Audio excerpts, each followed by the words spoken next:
It was a promise of hope and stability, but will the reality be deadly chaos?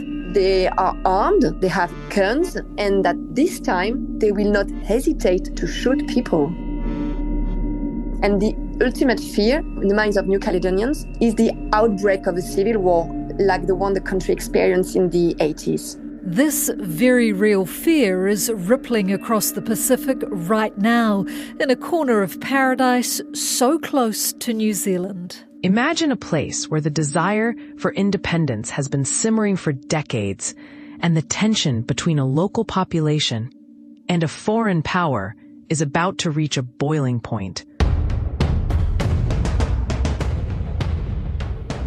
Kia ora, I'm Amanda Gillies, and today on The Detail, the fallout and the future of the Bougival Accord. Signed in July, it's meant to give New Caledonia special status and more local control after nearly 80 years of French reign. The Bougival Agreement envisioned the creation of a new Caledonian state with its own nationality and sovereign powers, but still under the French Constitution. For loyalists, it was a compromise. But here's where it gets controversial.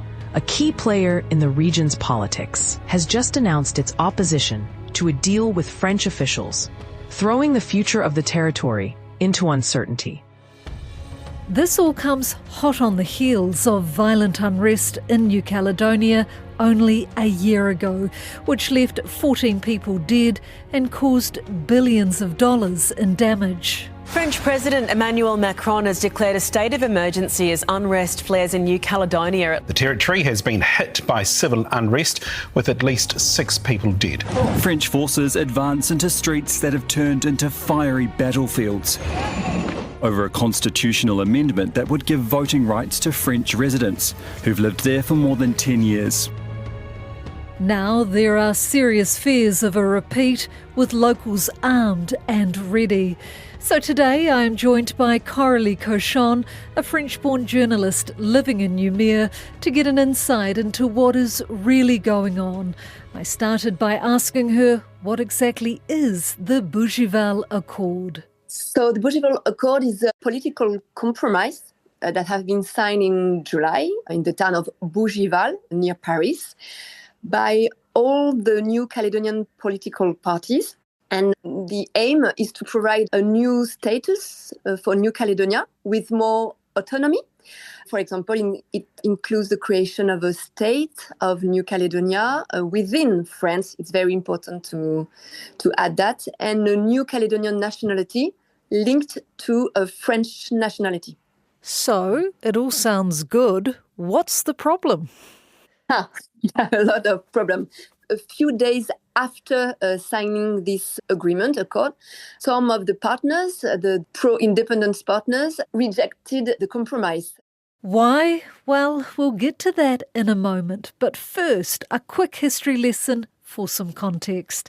In 1946, New Caledonia became a French overseas territory, but by the 1970s and 80s, political tensions rose as the Kanak people, indigenous to New Caledonia, called for independence. Eventually, some reforms were put in place, but by 1986, France's newly elected centre-right Prime Minister began undoing these reforms, triggering deadly violence on an island in New Caledonia. The Kanak and Socialist National Liberation Front killed 4 French military officers and took 27 people hostage. France then sent in its special forces, killing 19 Kanak militants and allegedly capturing and executing another 3. To end the violence, the flank's leader and France signed the Matignon Agreements, establishing an amnesty and shelving the issue of independence for 10 years. By 1998, both sides signed the Noumea Accord, a major turning point in New Caledonia's decolonisation process. This basically set out a 20-year plan, gradually transferring powers from France to New Caledonia and allowing up to 3 independence referenda. The first two were held in 2018 and 2020. In both votes, a majority chose to remain French. The third was in late 2021, and this time independence was overwhelmingly rejected, largely because of a boycott by the independence movement. Nevertheless, France accepted this result and doubled down on its position. In May 2024, President Emmanuel Macron announced plans to allow French nationals resident in New Caledonia for 10 years to vote in local elections, sparking protests from Kanaks who saw it as diluting their political influence. Hundreds of elite security forces and police officers deployed by the government in Paris to restore order. The spark, a new French law that could weaken the political power of the indigenous Kanak population. The estimated cost of the damage runs into hundreds of millions of dollars. The trail of destruction includes torched public buildings, businesses and cars, and looted shops. Then in July this year, President Macron held talks with New Caledonian officials in Paris, resulting in the Bougival Accord. The text bears the signatures of all of New Caledonia's political parties represented at the local Congress. Now that's a total of 18 leaders, both pro-France and pro-independence. They agreed the accord would shape New Caledonia's political future, including recognition by France of New Caledonia as a state, and it will create a double citizenship, French and New Caledonian. But then, days later, the deal was rejected by some of the pro-independence movement, including a key player, the FLNKS. Flank's president, Christian Tain, has called France's treatment of the territory humiliating, and the Bougival deal a forced agreement proposed by Macron. So instead, Flanks are proposing an alternative Kanaki agreement to be signed symbolically on New Caledonia Day, the 24th of September, aiming to achieve full sovereignty for New Caledonia before the 2027 French presidential election. So that brings us to today and back to Coralie Cochon and her take on the new agreement. Our French president, Emmanuel Macron, declared in Paris that this agreement was historic. It was an historic agreement after its signing. He declared victory a little bit quickly for me, because the reality is really more complicated, because, as you know, the agreement was challenged just a few days after its signing by some supporters of independence. So to say that it's an historic agreement, I think the president went too fast. So the Flanks or the FLNKS has rejected the deal outright, right? So they're calling it a form of recolonisation. How powerful or maybe more problematic is that message, and could it derail the entire process? Actually, this message reflects a large part of the population who feel betrayed by Bougival. And yes, the process could derail if an agreement is finalized without the FLNKS, which is a historic partner. So some parties that sign the agreement really fear that France will move forward with the process without the FLNKS. And every week we can hear some parties saying that they don't want to move forward without the FLNKS, even the pro-France camp. Then how worried are people there that Paris will make the final call?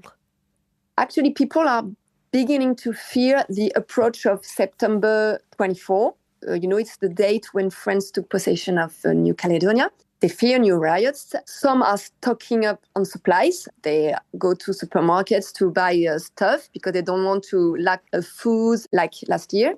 Others say that they are armed, they have guns, and that this time they will not hesitate to shoot people.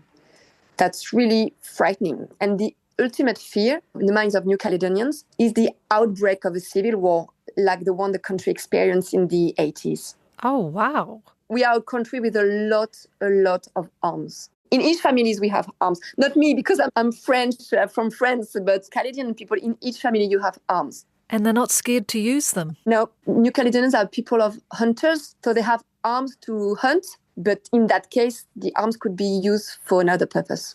And as she mentioned, last year's deadly riots are still fresh in the minds of many. That's in everybody's mind. Everybody's thinking about that because it was very violent last year. Some people died, 14 people. A lot of houses were burned. A lot of people were injured, and mostly we lost a lot of jobs. So the economy is in a very bad way. We really need to achieve an agreement, but the problem is, or the question is, what kind of agreement? And that's why the FLNKS said, we want an agreement, but not the one you propose. They prefer the proposal of Manuel Valls in May, which were called the DEVA agreement, which was with really more autonomy. But those talks in May with Minister for Overseas Manuel Valls failed to reach an agreement, hence the Last Chance Summit in Bougival. When the pro-independence groups rejected Bougival, the French minister arrived in New Caledonia last month to sort it out. The Senate president told him that locals weren't impressed that the word Kanak wasn't used in the text of the Bougival agreement. That omission, he said, was not a minor oversight, but a painful erasure, a silence that makes his people feel excluded from their own history. Minister Valls, however, pushed back forcefully.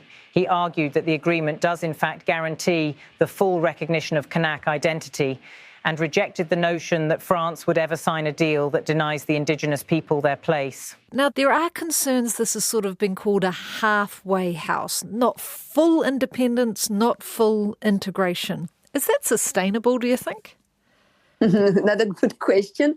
Yes, it's a kind of in-between because it is a political compromise between two political currents that appears on paper irreconcilable. It's difficult to find an agreement with such opposed opinion. So satisfying each side is extremely complicated. But the Bougival agreement is presented as a lasting agreement. And I was surprised by that. That means that in principle, there are no more self-determination referendums, but the sovereignty of the territory can still evolve, can still change, since the agreement allows for the transfer of sovereign powers from the state to New Caledonia, from the French state to New Caledonia, such as security or justice. However, to achieve this, New Caledonia must overcome 3 obstacles that in practice makes it almost impossible. The 3 obstacles? Yeah. The first one is that a majority in the New Caledonian Congress vote for this transfer. Then France, Paris, has to say, okay, which is a very difficult obstacle for me. And the last one is that it's voted in a referendum by New Caledonian. So I don't know if it's reachable or not. The FLNK says it's impossible. I want to know how divided is this sort of independence movement now that some factions are open to actually having a discussion while others are rejecting it completely? This pro-independence movement is more divided than ever, for sure. 2 factions have withdrawn from the FLNKS and signed the agreement. So it's the Palika and the UPM in French. But at the same time, other factions have joined the FLNKS. It's very new. So we can see that this movement is undergoing major changes. And what is surprising is that those who signed Bougival, the independence parties who signed Bougival and are still for Bougival, the Palika and the UPM, were the most radical parties some 30 years ago. So that's really interesting. It was a Trotskyist movement that really changed recently to the point of voting in favor of very liberal reforms that were proposed by the New Caledonian governments, especially for economy. That's very, very surprising. Everyday New Caledonians, Coralie, do they actually understand the fine print of this accord? Do they know what's actually going on and how are they responding? So I don't know if you noticed, but it's a very technical document. Even constitutional experts that we interviewed have pointed that some areas need clarification because it's a political agreement. It's a political compromise. And now the purpose of the drafting committee that started its job last week with Manuel Valls and the local parties is to translate this political text into laws. But to explain the major issues, political parties are holding a lot of meetings with residents in the local neighborhoods. That's very interesting, that part, because they really want to explain or to answer some question New Caledonian people have. Coralie was actually tasked with compiling questions from locals on Facebook for the French Overseas Minister in a Q&A session. She says one of the main questions was around the dual citizenship. And many of these questions were about the creation of a new Caledonian nationality. So we can see that this worries many supporters of France. They are afraid of losing their French nationality, even though in reality there's no risk of that. And for those who oppose Bougival, they believe that this new Caledonian nationality, granted to anyone who has lived in New Caledonia for 10 years and those who were born here, is nothing more than a paper nationality, because it cannot exist without French nationality. So people are really wondering what's the purpose of this nationality, even though the minister said there would be a new Caledonian passport. But the question is, will they actually be recognized abroad? Now, this accord, Coralie, promises new powers like diplomacy and possibly UN membership. How significant would that be for, say, New Caledonia's international standing? So that's a good question, because control over international relations is a key demand of the pro-independence camp. And one of that, the non-independence camp also agrees, actually. It's not a point of disagreement. But if New Caledonia were represented at the UN, for example, New Caledonia might be removed from the list of territories to be decolonized. I mean that the pro-France camp say that. So we asked an expert of a constitution. Legally, they said that it's not mandatory. We can stay on the list of territories to be decolonized. But the pro-France suggests that it is. So there's a misunderstanding about that point, and the pro-independents are afraid by that, because they want to stay on the list of the territories to be decolonized. Right now, how is France being perceived in New Caledonia? So I would say it depends on which side you are. But what is surprising is that relationship with the French state have been changing a lot recently. The pro-France camp, for example, were very pleased with Emmanuel Macron's positions because he was quite for New Caledonia to stay French. But they were opposed to Manuel Valls, who seemed closer to the independence movement with his DEVA proposal. But this proposal was abandoned. And now it changed again. The pro-France camp has become supporters of Manuel Valls with the Bougival Agreement, because this agreement wants that New Caledonia stay French. And so they are really grateful that Manuel Valls is keeping the process going on despite the FLNK's rejection. And so now that's more the FLNKs that is against Manuel Valls. So it changed one month after another. What do you think the fallout will be in the Pacific region? Because, are other nations watching this closely? And what sort of message do you think this sends about France's role where you are? So right now we can see that the alert level has been raised, for example, by Australia, and particularly for tourists. Tensions are escalating in New Caledonia, and travellers are on high alert. Australia has issued a travel advisory for its citizens planning to visit Kanaki, New Caledonia, next week, urging them to stay vigilant as political tensions rise in the French territory. Meanwhile, New Zealand has lowered its travel advisory for New Caledonia, but the situation remains delicate. I think that they fear that new violence occurred. But for the moment, I would say that our neighbors are in a kind of wait-and-see posture. They remain attentive, but without taking sides. So, but for tourism right now, it's complicated in New Caledonia. tourism isn't the only fallout. Local racism is also flaring. We spoke about the risk of division in the independentist camp, but I would say there's another risk that already occurred, actually, that could be worse, is that to talk about the divisions inside the population. And I could feel a kind of racism, more evidence, more you can see between young people, you can see at your work, you can see inside the family, a little bit like in the United States, that the population is divided more than before. And that's a very big risk, except, we can go to a civil war, but even without going so far, there's a big risk of division, and we need to make people, the Caledonian people, but are we going to manage to do it? I'm not sure. It's very difficult.